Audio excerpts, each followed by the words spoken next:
Today on Race Day, the big league racing year opens. The Craftsman Truckers of the Magic Kingdom, Chuck Bound is quick. So I knew right then there really was a Santa Claus. DW's back for a full season, hoping to build to a new victory. And how strong is the new Taurus? It depends on who you talk to. The rest of our sponsors, they don't care if we run a Volvo. And we're firing up an hour's worth of Race Day, Sunday, January 18th, 1998.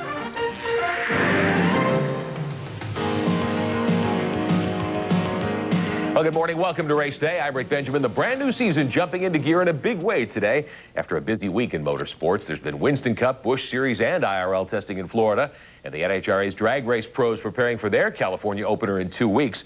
Our Bob Dillner has been busy in L.A., while Race Day's Matt Yoakum is in Florida.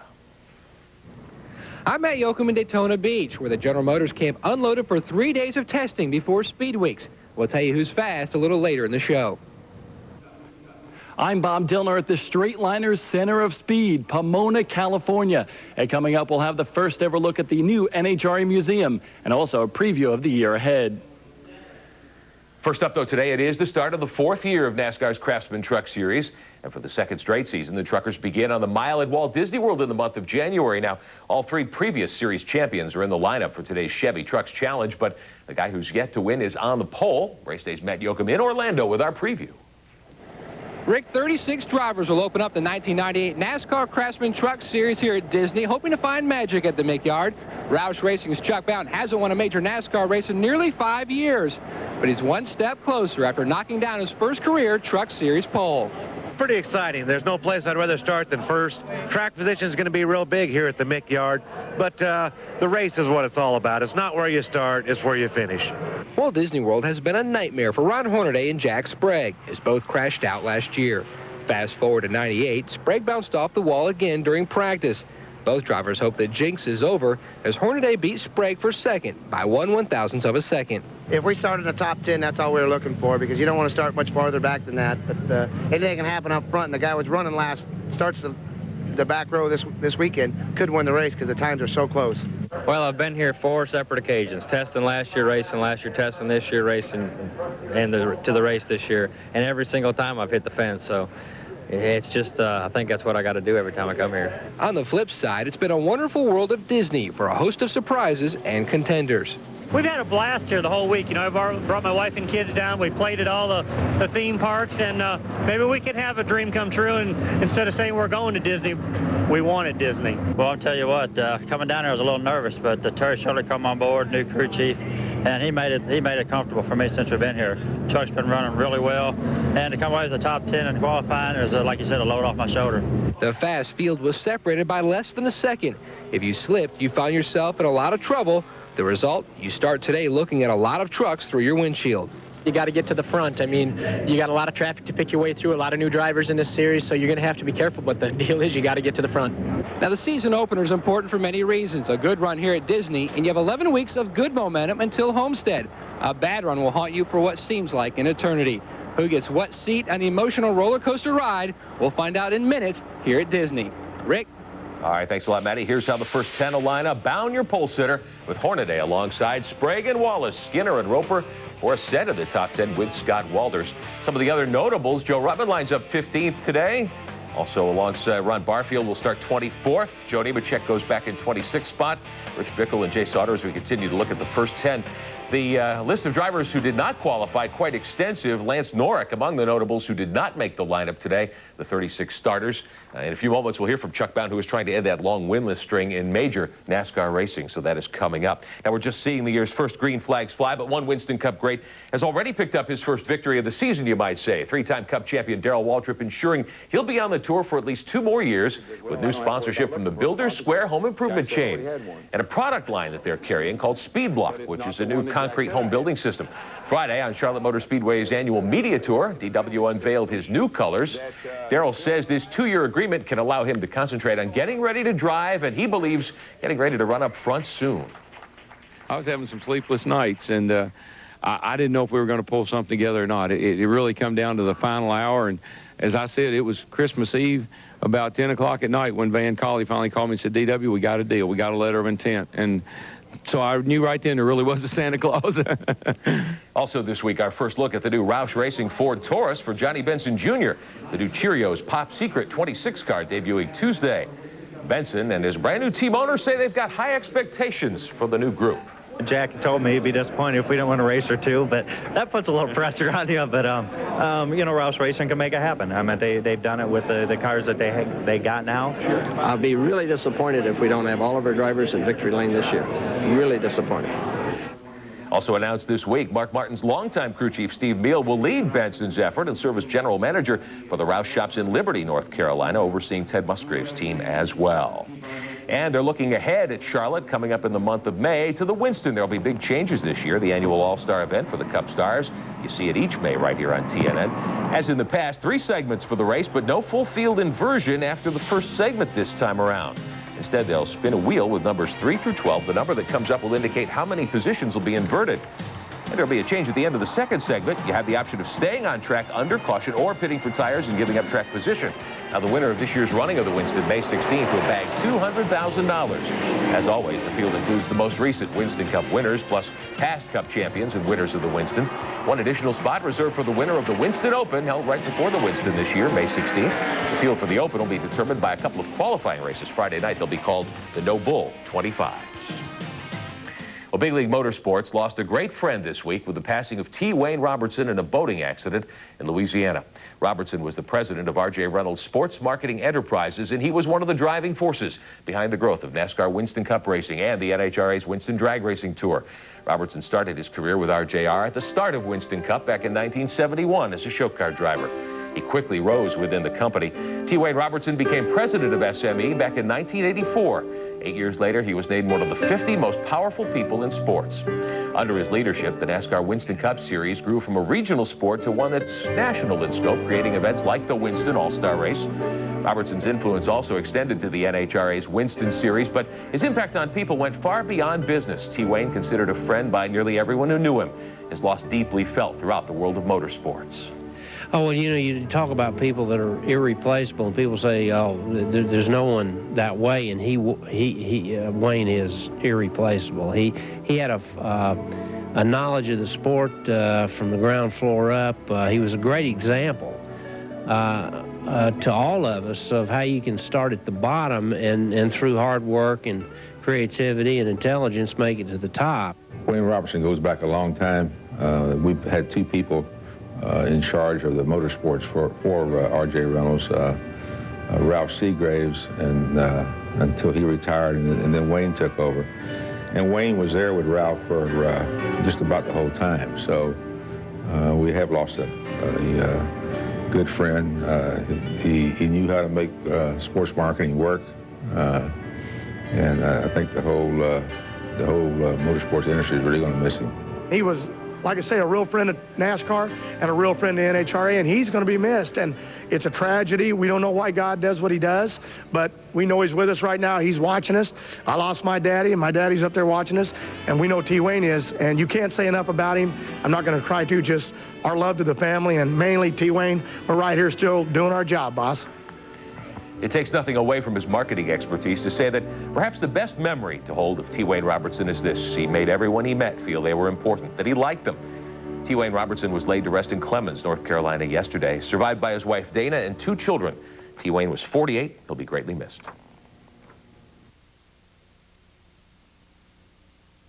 Race Day is brought to you by Mopar, Chrysler Corporation Parts, and the Chrysler, Plymouth, Dodge, Jeep, and Eagle dealers who sell and install them. We're back only 3 weeks to go before Winston Cup teams descend on Daytona Beach to go racing. This week, GM's Cup teams had their second shot at testing for what will be the 40th annual Daytona 500. Our Matt Yoakum was there to watch their search for speed. 24 GM teams penciled in 3 days for their final Daytona test. For many, it marked their first visit in '98, while others came back for a second stop. All agree that sometimes finding speed at the Big D equates more to black magic and luck. kind of a black art aerodynamics, and you can't really see the wind changing around the car, but people say Dale Earnhardt can. That's why he's so good at the draft. It's almost like the wind blowing. You'll think you're making gains, you're making gains, you're making gains, and then all of a sudden you'll step back and you'll say, well, we just need to undo that change that made us go backwards, and you'll undo it and you'll run even slower yet. You know, you try to learn from the things that have helped you in the years past, and then there's a little bit of hocus pocus. You know, you just experiment and hope that you get something out of that, and that's really what we're doing. The main search was for a magical soft-springed qualifying setup, but with a fast lap comes a rough ride. It beats you up pretty good. You know, I definitely, every day we get done testing, I have a little more of a headache. It's already dead. I mean, it's unbelievable that it's hard to describe to you what it does, but I mean, you come in your helmet, stand over your eyes, and ribs are hurting, your butt's hurting, so glad it's over. It's a crazy deal that we work 2 months and then 2 weeks down here for 2 laps. So it's unreal. Former Daytona 500 winners Jeff Gordon and Sterling Marlin led the way in the speed department, breaking into the 189 range, just 0.6 miles per hour off last year's 500 pole speed. Others also left Daytona optimistic about their February return. We want everybody to know, hey, you know, we came here to win, and this test is serious for us, and you know, we mean business again in '98, just like we did, you know, in '97. Well, I think it gives us a lot of confidence that, you know, we know we can run good, we know the car is right, and you know, it's basically up to motor guys now. You go back and say, hey, we've done all I could do, and Keith said, y'all get the car as fast as you can get it, and you know, we'll try to get you some more when we come back. Well, pretty comfortable. We got a good idea of what we need to do coming back, and you know, I think some of them guys running some speeds that really aren't true. I don't know.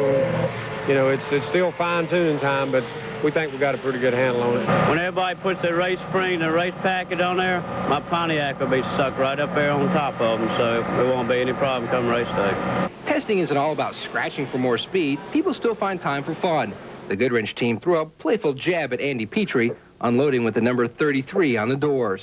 Well, we just was messing with Andy. He pretty much was a big inspiration in the 3-car getting charged for a test last week, so we figured since he provoked us getting another test charged against us, he wouldn't mind us just kind of hoarding in on him and helping him out this weekend. After barely losing on the racetrack, Team Stabco lost again in the garage, trying to gang up on the chief Rainbow Warrior. Well, you could see there, you know, it was really only 1.5. Buddy Barnes is 1, but, you know, Glove really only counts as a half of 1. So, but they were trying to get me, you know. Here, 2 young guys picking on an old man like this, I just can't understand it. Now that GM's Daytona test time is over, Ford will complete their second and final session midweek. But the true test won't come until February 7th and 8th with pole day in the Bud Shootout. Only then we'll see who truly has what in the manufacturer wars. In Daytona, I'm Matt Yoakum for Race Day. All right, thanks, Matt. Well, maybe the biggest question heading into the Winston Cup opener is how strong will the new Taurus be on the racetrack? That first Ford test at Daytona more than a week ago saw the best time posted by Robert Presley in a Thunderbird. That's raising a lot of questions. All that testing now has the leading Ford car owner worried the Taurus may be uncompetitive at Daytona next month. Robert Yates, whose Dale Jarrett car was second in the Winston Cup battle last year, wants a lower nose and deck configuration to be approved by NASCAR. As we looked into the cars for the downforce tracks, we could do a lower the nose, lower the deck lid slightly, and we could come up with the best of both worlds. We could move the windshield back, and just a few adjustments, an inch here, inch there, would make this car match up with a Thunderbird.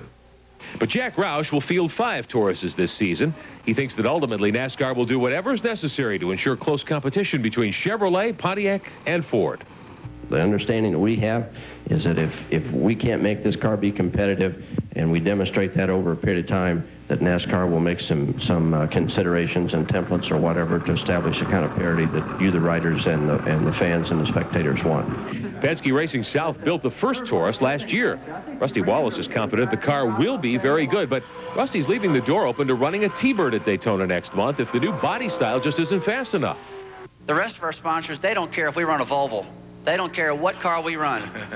They just want their decal on the side, and they want to see their car up front. So the answer to that is, if we're uncompetitive with the Taurus, even though we're a Ford team, yeah, we will run a Thunderbird if we're in trouble. And we'll see how that Ford test plays out. There's more to come on race day this Sunday. Coming up, we'll meet our newsmaker of the week, the new man at the helm for Team Hendrick, Brother John Hendrick. And we'll head west, too. The NHRA's best opening their doors to us, seeing folks like Alfred E. Newman, Drew Carey, and, of course, John Force. Back now with our Mopar Performance Update. The NHRA opens their 1998 season in just a couple of weeks with what will be the 38th annual Winter Nationals out in Pomona, California. Southern California is also where many of the top drag race teams make their homes, also the home to the NHRA's new museum. Our Bob Dillner established a West Coast beachhead this week to check things out. But it's been a dream for the last few decades for NHRA and for me to come up with something that really portrays the early history of not only our sport of drag racing and the organization, but also the other forms of motorsport that relate to the hot rod movement. Wally Parks and the National Hot Rod Association have been collecting cars and other paraphernalia since 1982. But only now has the long-awaited historical house become reality. We received a sneak peek at the new NHRA museum at the Fairplex in Pomona, California this week, with the official opening scheduled for sometime in June. And if this was a little taste of dragster heaven, stop number 2 on the NHRA media tour was the mecca of drag racing, better known as John Force's Kingdom. We have our Driver of the Year car. We have our Elvis Presley car. We have our 65 Mustang convertibles, a lot of things, but mainly just a fun place to come hang out and have a Coca-Cola. That's what it takes. Force is going for his 8th funny car title this decade, now with Elvis on his side. Thank you very much. Peanut butter banana sandwich. I had 100 of them in Graceland. Can't give him my race car. From Elvis to Alfred E. Newman. Here it is. Welcome to Mad Racing. A trip to Burbank and the Warner Brothers studios revealed Jerry Tolliver's new Mad Magazine funny car team for '98, but Alfred E. wasn't the only star there. Is that Drew Carey? Drew Carey. Drew Carey proved he's a madman himself by stopping by on a rather dreary California day. ABC's Funny Man even hopped into the funny car, but by no means is he ready to go racing. That was great, man. This is a really fun car, fun to sit in. That's all I wanted to do was sit in and get my picture taken, the only reason I showed up. So, mission accomplished. Just around the corner, the Ground Pounders begin their '98 mission with the running of the Winter Nationals, the event that kicked '97 Top Fuel rookie Gary Selzy's season into championship form. The Winter Nationals is very important for a driver and teams because if you can win at the beginning, it gives that team that confidence and it starts the momentum to keep the season going. It worked great for us. We won Pomona and we won the Phoenix race, which kind of got our morale going in the right direction and left little doubt in anybody's mind that we were for real. I won that in '94, and we'd like to win in our hometown, the first race of the year. I mean, you leave #1 in points, and it's nice to get a kick up on the rest of the guys, that's for sure. The NHRA kicks off its 43rd season in just 2 weeks right here at Pomona, California. And you'll see that race live right here on TNN. Reporting for Race Day, I'm Bob Dillner. All right, Bob, we're only 6 days away now from the Indy Racing League's 1998 opener, the Indy 200 at Walt Disney World. Testing for the 3rd annual run at Orlando, wrapping up on Wednesday. Scott Sharp's lap of 20.967 seconds. That's 171.6. Standing up as the quickest in the 6 test days. Sharp finished 4th in the race there. Here's the rest of your Fast 10. Eddie Cheever Jr., last year's winner, 6th quickest. Now, Scott Goodyear with 2 consecutive second-place finishes, or 2 second places in the Indy 500 under his belt, is with the new IRL team. Panther Racing, Colts QB Jim Harbaugh, part of the owners. Pennzoil, the sponsor. Despite the new team, Goodyear expects to have a shot to win in Orlando. He thinks he can also contend for the season title. Here's an opportunity to be really focused on what we're doing, and I feel very confident with that, very comfortable with it, doing a lot of testing for Goodyear tires, and I think we'll have a chance to win races, and obviously that leads to a possibility of the championship at the end of the year, and the big one, obviously, the Indy 500. 1996 Disney winner Buzz Calkins was 11th quickest of those testing at Orlando. IRL officials expect 31 teams to try to make the show 28 starters. Next Saturday, we'll have all the highlights Sunday. When we come back, more on today's Truck Series opener from Orlando. Plenty more from Winston Cup as well. Next, we'll visit live with a guy who hopes to make a lot of news with his driver in the new Cup season. Larry McReynolds is in studio with us when Race Day rolls on. Race Day, brought to you by LA West Luxury Vans, the world's ultimate sport utility vehicle. LA West Luxury Vans, available at select Ford dealerships nationwide. Call us at 800-786-VANS. by Featherlight Trailers, the official trailer of NASCAR, IndyCar, IRL, and major sponsor of the NHRA. Remember to call Featherlight for all your trailer needs at 1-800-800-1230 or 319-547-6000. Race fans, commemorate the 1997 NASCAR season with this exclusive offer. An authentic TNN Motorsports NASCAR Thunder mini helmet made by Simpson Race Products.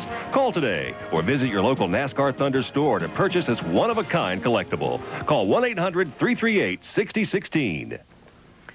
We are back. You know, he's one of the best-known and most successful Winston Cup crew chiefs in history, entering his 12th season at the helm of one of the sport's major teams. Larry McReynolds joined the Winston Cup Tour back in 1980, became a crew chief in 1986 with Kenny Bernstein and King Racing. He's worked with Joe Ruttman and Morgan Shepherd, Ricky Rudd, and Brett Bodine before moving to Robert Yates' team with Davey Allison. And while with the Texaco Haviland Ford, Larry Mack also guided Robbie Gordon, Lake Speed, Ernie Irvin, Kenny Wallace, and Dale Jarrett before moving to Richard Childress' team over the Thanksgiving holiday in 1996 to work with seven-time champion Dale Earnhardt. Now it's year 2 of that pairing.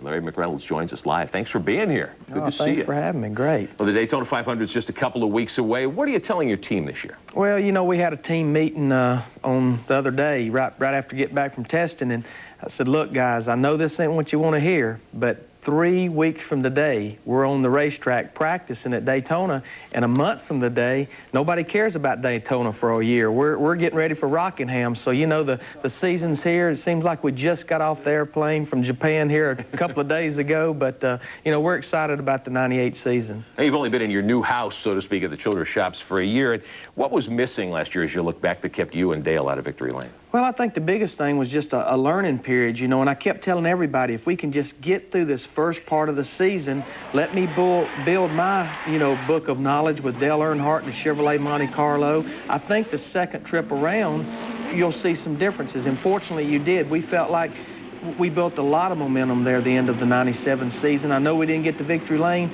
but at least the last 7 or 8 races, they knew the 3-car was there. Hopefully, we can just keep that momentum going into 1998. Everybody talks about the winless streak, 50-some and counting. Are you worried that your reputation might have taken a hit last year? Well, you know, the biggest thing probably a lot of people don't realize, I hated being a part of ending Dale's, you know, winning seasons for, I think, 14 or 15 years, but it had been 11 years since Larry McReynolds had won a season without winning a race. And, you know, there's nothing we can do about it. It's behind us. We just got to keep going forward and try to get that thing in the victory lane, hopefully at the Daytona 500. Well, we had to point out you were 5th in points last year. You had 4 seconds. That's not a bad year by most people's standards. Oh, you know, it depends on how you look at the glass of water. Is it half full or is it half empty? Yeah, there's a lot of teams that would have loved to have finished 5th in the points. And the biggest thing that I'm proud of for that whole race team, myself, everybody involved, something that a lot of people didn't pay a lot of attention to, we had 0 DNFs, and that's something that I've been in Winston Cup racing for 18 years and have never accomplished, may never accomplish it again, but it's something that you pride yourself in,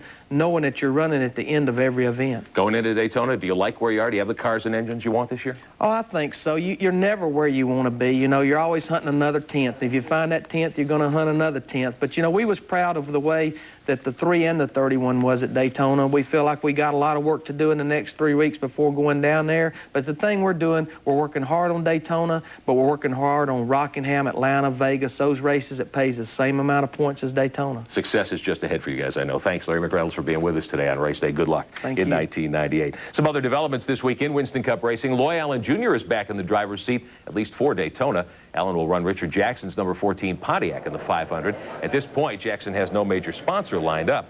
Allen made only 2 starts in the TriStar Ford at the start of 1997, but he's hoping to parlay a good run at Daytona into a permanent ride with Richard Jackson's team. Hopefully in the driving aspect, I can bring a lot to the team, and I think that with their experience, they can help me out a lot. And, you know, hopefully that can turn into maybe a 10-race deal, and hopefully even more. I think there's a good future there for me. Some new crew chief assignments announced this week. Buddy Red Dog Barnes will move over from Jeremy Mayfield's team to lead Sterling Marlin's efforts with Team Sabco and the Coors Chevrolet. Also at Team Sabco, Gary Grossenbacher, who's a veteran racing engineer. He'll move with Wally Dallenbach and head up the First Union team. And then Scott Eggleston takes over, working with Joe Nemechek in the Bell South Chevrolet, the 42 car. Tony Glover, again, overseeing all three of those machines for Team Sabco. Bill Elliott's McDonald's Ford Group moving into brand new shops up in Statesville, North Carolina this week. Mike Beam remains with the team as Chief Operating Officer, with Joe Giron moving in as crew chief. He'd led Rick Corelli's Craftsman Truck and Winston West teams for 6 years before joining Bill Elliott in 1996 as the team suspension specialist. And one driver didn't participate in the media tour this past week with good reason. Bobby Labonte was with his wife Donna, who gave birth to their second child. Their first daughter, Madison Elizabeth Labonte, weighed in at 7 pounds 5 ounces. She is 20 inches long. Mother and daughter just fine, but there's no word so far on Bobby's condition. As we take a time out on race day, don't forget to check out our website, www.country.com, your source for all things country and all things in the world of motorsports. This week, a full look back at the Charlotte Winston Cup Media Tour, a profile of Rookie of the Year Mike Skinner, too. We'll be right back.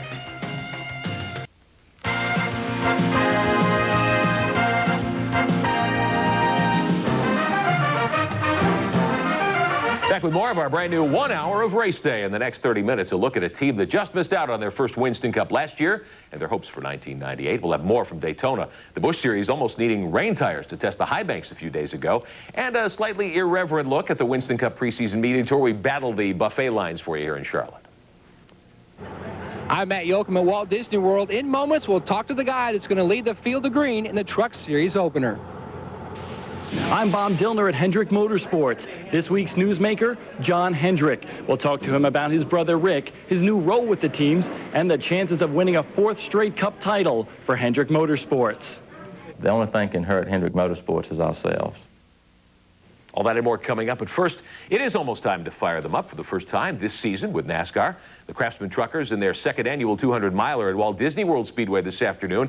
A second-year trucker will lead him to green in just a couple of moments. Our Matt Yoakum now with Chuck Bound. Rick, they say Disney World is the place where dreams come true. Roush Racing has been living one since winning the inaugural truck race here last year. That dream stays alive as Chuck Bound wins his first career pole, the first of 98. Congratulations. Well, thank you very much, Matt. Feels good. I feel indebted to Roush Racing, Ford, F-150 trucks, and Exide batteries. You know, I went all year last year with no win, no pole. So we're getting started on a little bit better note this year. You finished second last year at Phoenix. What do you guys have to do to step up and win that first race? I don't think we really need to change much of anything. I think we were getting closer and closer all year long. Actually, we started the season out in 97 pretty strong, but then reality set in and we struggled a little bit, and then we stepped it up pretty good at the end of the year. So I think we're ready. It's just a matter of time. Competition's tough. You got to get the brakes, be in the right place at the right time. I think I got the truck to, you know, maybe do it Sunday. I'm excited about it, looking forward to it. We've been good both in short runs and long runs. You know, Ruttman did it for Roush last year. It's my turn. It's been 5 years since you won that race at Martinsville in a Busch car. How big would a win be today? Well, I'd get pretty excited, I think. I need one. You know, I'm due. I can taste it. I just got to make it happen. But Chuck Bound's the pole sitter. He hopes to end today with his first trip to a Truck Series victory lane. Rick? All right, thanks, Matt. Chuck Bound was the 1990 NASCAR Busch Series champion. It's his second full year with Roush. Last year, Chuck had no victories, but 5 top 5s in the Truck Series on his way to 9th in the championship chase. Well, based on their 1997 efforts, you'd have to think that Robert Yates Racing would be a favorite to grab the Winston Cup title this year. In 1997, Dale Jarrett won 7 times in the Ford Credit Thunderbird, finishing only 14 markers behind Jeff Gordon when the checkered flag fell at Atlanta in November. This week, though, the Yates team opened up their shop doors to us, and they're showing plenty of concern about their 1998 prospects. The Taurus certainly gives me a lot of anxiety. We don't want to step back or back up from where we were, and you know, we want to keep on to make one more notch, 15 points, and get the championship. But anyway, that's I feel good sitting between these two guys. If Robert Yates was planning to settle up T-Birds again this year, he'd be clearing mantle space for the Cup Champions Trophy. But because of the Ford move to the Taurus, it's back to square one. As much as we want to be very enthusiastic and very confident about our chances still of being able to challenge for a championship in 1998, we realize that we have a real task at hand and a lot of obstacles to overcome in a short period of time. And there's another challenge facing the Yates team. They're breaking in a rookie, open-wheel standout Kenny Irwin Jr. in the Texaco car, made famous by Davey Allison and Ernie Irvin. Irwin made 4 official Winston Cup starts for Robert Yates last year. His best effort is first at Richmond. He qualified second there and finished 8th in the fall race. But both the driver and his team owner like their chances this year. I probably feel more pressure from everybody, you know, telling me what the 28 car's done. I mean, I've watched it for years, and I mean, I know all the history that it has when I got here. So I feel like if I just do what I've done coming up, getting to this point, then the 28 will be successful. All the things that Kenny brings to the program, and be able to have this in our equation here, have a known here sitting on my right, putting with what we all betting on to be an equation that works, that we can work out to be a winner. When we put all that together, I think that's going to make it happen. But with Todd Parrott and Dale Jarrett continuing their partnership in the 88 car, everyone at Robert Yates Racing is thinking that success can't be far away. Just remember one thing. Remember the number 88 and 98. We are going to prove that we can win the championship, even at a disadvantage. Well, don't bet against them. The Yates team undoubtedly will be among those at the head of the class when the new season really gets going, certainly by the first third of the year. We'll step out for a break on race day. Coming up, the field's starting to fill for this year's International Race of Champions. We'll preview some of the names for you. NASCAR's Busch Series stars starting to load up for the new season as well. We run fast, and all the guys are really pumped up. They get some high-speed test miles at Daytona. We'll show you who's fast next. We are back for the first time this year. NASCAR's Busch Grand National team's taking to the high banks at Daytona, getting ready for their season opener, less than 4 weeks off. Rain washed out the first day of a scheduled 2-day session, but back on Friday, the skies cleared. 35 cars rolled out, and speeds were fast. 20 of the Busch Series drivers topping the fastest time seen in Winston Cup testing earlier this week. One of the quickest, Dale Earnhardt Jr., the son of the 7-time Winston Cup champ, driving full-time for Dad this year in the AC Delco Chevrolet. Dale Jr. ran a best lap of 191.7. Every time we go out, we try to get a little bit faster with the AC Delco Monte Carlo, and every once in a while you pick up a half a tenth, every once in a while you lose 2. So you have to work hard at it and keep on fooling around the race car, and you pick up here and there, and that's just the way it goes. Smallest things make the biggest advantage, and it's hard to figure out sometimes that an air cleaner cowl will pick you up 1.5 miles, you know. So anytime you can catch some air and try to get a clean lap is going to help. So we're trying a bunch of stuff. One good thing is when we unloaded, I mean, we're like 12th now, so we're not bad. I mean, usually if you're okay when you unload, you can always get a little better. But if you're drunk when you unload, man, you got a rough Daytona. LaJoy drawing a beat on what would be his 3rd straight title. Jeff Purvis back with Phoenix Racing, fastest overall in BGN testing. The only driver to run 192. Dick Trickle's second quick. Kenny Schrader, that's an Andy Petrie car, 9th out of the Fast 10. News from the Busch Series this week. Phil Parsons faced with the possibility of starting the new year without a major sponsor, but Phil solved that problem this week. The veteran announcing Duralube will provide primary sponsorship for his number 10 Chevrolets. RaceDay has also learned that a new face may be coming to the Busch Series. Busch North and Modified Tour champ Mike Stefanik is likely to run a handful of BGN events for John Andretti's new team. The Rhode Island native appears set to run at Rockingham, Nashville, Atlanta, Darlington, and perhaps Las Vegas. Steffi should have his first BGN test later this month at the Rock, and we expect the deal to be announced in the very near future. The Busch Series runs at Indianapolis Raceway Park. They've done it every year since 1982. When the Busch cars come back this summer, the 2/3 mile oval will have had a complete repaving and reconfiguration.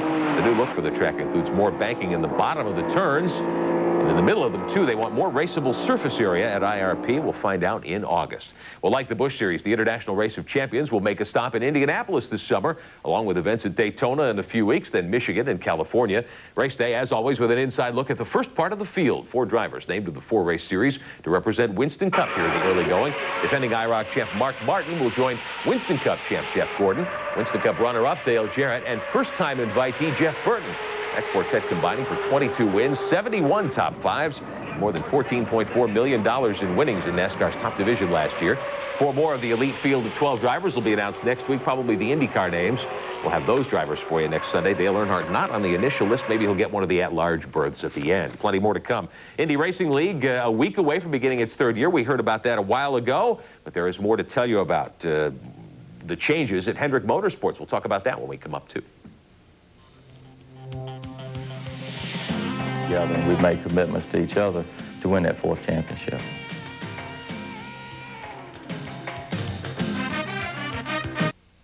The picture would seem bright at Hendrick Motorsports. 4 major championships in the past 3 seasons, but things are tougher inside. Things are changing. Another Hendrick is taking over. You know that team owner Rick Hendrick is fighting leukemia. He's just ended a long court battle by pleading guilty to mail fraud. One of the country's biggest car dealers spending a year now in home detention after paying a $250,000 fine. Rick Hendrick can have no contact with his race team in the next year. Already a successful car dealer, Hendrick's first foray into team ownership came in 1984 when he fielded the 5 car for Jeff Bodine. They won 3 races that very first year. This at Nashville. And over the years, a long line of successful drivers saddled up for Hendrick, from Bodine to Tim Richmond, Darrell Waltrip, Kenny Schrader, Ricky Rudd, win after win, but no championships. That streak did end, though, when a young Jeff Gordon gave Rick Hendrick his first Winston Cup title in 1995. Terry Labonte followed in 96.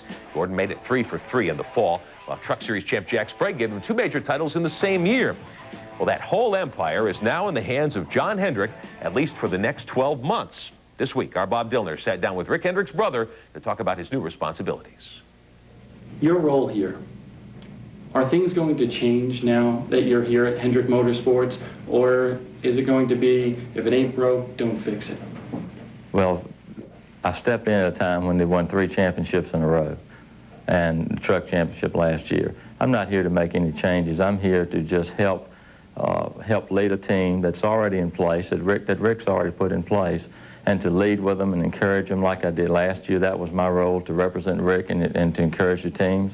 And this year, more of a role as being named president and CEO, but to work with this team. And, you know, Hendrick Motorsports, I like to call this Team Hendrick, that we're all in this together, and we've made commitments to each other to win that 4th championship.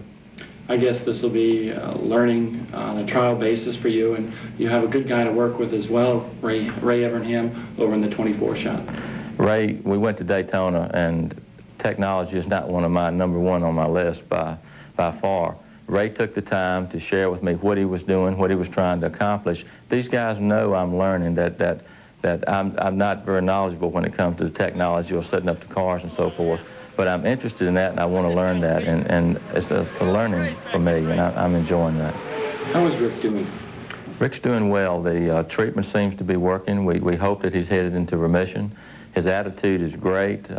He does have side effects from the treatment, and the treatment's tough on him some days more than others, but his attitude is great, and we feel like he's doing real well.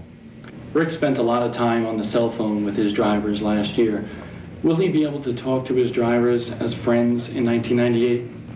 He'll be able to talk to them by phone, just to see how he's doing and communication like that. But as far as any kind of decisions, or, you know, last year he was able to talk to him during the race, and that communication set up, but he's not going to be able to do that this year. Last year, all the drivers, and it seemed all the fans, rallied behind Rick. And I think that's going to continue this year. How does that make Rick feel? It's overwhelmed him and our family. I know he's shared with me many times. He's still writing notes back to people that sent him Christmas cards this year. He hadn't caught up with all that, but the cards, the letters, the concern from everyone. You know, NASCAR and all the teams are like one big family, and when something happens, they rally around each other to help each other get through things like this. Can Hendrick Motorsports win its 4th straight Winston Cup championship? Absolutely. A lot of people are talking about Ford and concerned about Ford. The only thing can hurt Hendrick Motorsports is ourselves. If we hurt ourselves, but you know, Tony Furr is on with Ricky Craven now. They tested very well in Daytona. Andy Graves has rejoined Terry Labonte. They're a great fit, and you're seeing that team work together. And Jeff and Ray, they're just a match that when they complement each other so well, and it's just a great team. John Hendrick, the new president and CEO of Hendrick Motorsports. We'll be right back with more on Race Day. Keep it here. Welcome back. You may not have noticed, but an army invaded Charlotte this week. An army of reporters, that is. They were in town for the Bell South Charlotte Motor Speedway Winston Cup Media Tour, checking out the high hopes, the tough talk, the big expectations everyone has for the coming year, not to mention picking up lots of cool stuff. Our Bob Dillner survived the crush in the buffet line and has the details. Last call for the bus. It's time to move out. Hop on the bus, Gus. That's exactly what 128 journalists from 27 states and even 2 countries did this week in Charlotte. Ed Uvink came all the way from the Netherlands to visit with drivers and teams on the 1998 Bell South Media Tour. So, been around NASCAR for a couple of years now and meeting old friends, making new friends, and get all the information I want, so I enjoy it. The interest has sort of paralleled the growth of NASCAR. The popularity in this media tour has just exploded in the last 2 years. The media troops weathered the storm this week to get the scoops. Sponsored by Speed Block and Builder Square. The long-anticipated sponsor announcements and the juiciest sound bites of the week, which came courtesy of Robert Yates when talking about the trials and tribulations of the new Ford Taurus. We were competitive with Thunderbird, but here comes Lake Speed out of nowhere, drops the thing on the ground, scrapes the quarter panels off of it, and runs a half second faster. Gary Nelson says, well, guys, I don't think you have a problem. I think my mom used to tell me that the story about the hare and the tortoise, well, I hope it works for us. When you've got something as important as getting the body right or getting the engine rules right, there's got to be some cooperation. Todd has said I've wasted my breath on it, but he's worked his heart out. Cried more tears over than Jeff Gordon wept at winning a championship. The Taurus was the hot topic on the tour, but one of the most unique stops, a visit to the old Charlotte Speedway, now a family-owned used truck dealership. I finished in 5th place, won $200, which to you wasn't no money compared to what these guys are winning today, but we had a lot of fun. One of the great things about this media tour is all the goodies, jackets, hats, even a knapsack. But to uphold my journalistic integrity, I give most of the stuff to my folks. But my favorite gift of all, this nifty little flashlight. And sorry, Dad, you're not getting this one. Hats off, and no pun intended, to the entire Charlotte Motor Speedway crew on putting on another successful Bell South Media Tour. Reporting for Race Day, I'm Bob Dillner. All right, thanks, Bob. It was quite a week. Going to back off for a moment as we take a break. Here's a look at what's ahead next week on Race Day and what's racing ahead on television this week. Keep it here. Race Day rolls back to you in just a moment. USAC Silver Crown Stars opened their season yesterday at Walt Disney World. Brian Tyler, the winner after Jason Leffler ran out of fuel and Kenny Irwin crashed. And last night, USAC's Thunder in the Dome Midget Show in Indy. Jim Hettinger from Michigan led all 100 laps to win last night. Our Mopar Performer of the Week. Some strong candidates, but Kenny Irwin Jr. is our pick. Robert Yates' new driver faced the hungry media during the media tour. Ran very well at Orlando, then finished in the top 10 last night at Indy. Kenny Irwin Jr., your Mopar Performer of the Week. That's Race Day this Sunday. We'll see you here next week at 11 o'clock Eastern.